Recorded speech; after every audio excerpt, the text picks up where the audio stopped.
மழைத்தூறல் நின்றுவிட்டது. லேசான மாலை வெயிலும் மின்னியது.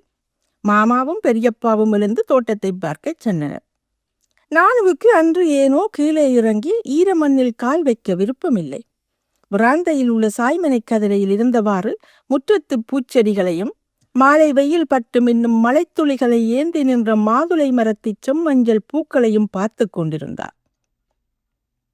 தேன் சிட்டுகள் நனைந்து போன தமது சின்னஞ்சிறிய உடலை சிலித்துக் கொண்டு தலைகீழாக தொங்கியவாறு நீண்ட வளைந்த தமது அலகுகளால் மாதுளம்பூக்களை துளைத்து கொண்டு கீச்சிட்டன. மழைக்கு ஒதுங்கியிருந்த கோழிகள் சற்று பரபரப்புடன் இதை தேடின. அவற்றுடன் போட்டி போட்டுக்கொண்டு புலினி கூட்டம் ஒன்று தத்தி தத்தி சிதறுண்டு கிடந்த தானியங்களையும் உணவு துகள்களையும் சிறிய மென்மஞ்சள் நிற அலகுகளால் கொத்தி கொத்தி தின்றன. கோழிகள் துரத்தும் போது தாவி ஓடுவதும் அவ்வப்போது சிறிய உந்தலுடன் பறந்து போய் அப்பால் உட்காருவதுமாக கோழிகளை எரிச்சல் படுத்தின. கோழிகளுக்கும் புலினிகளுக்கும் இடையிலான இந்த செல்ல சண்டையை ஆர்வத்துடன் பார்த்து பொழுதை கழித்து கொண்டிருந்தாள்.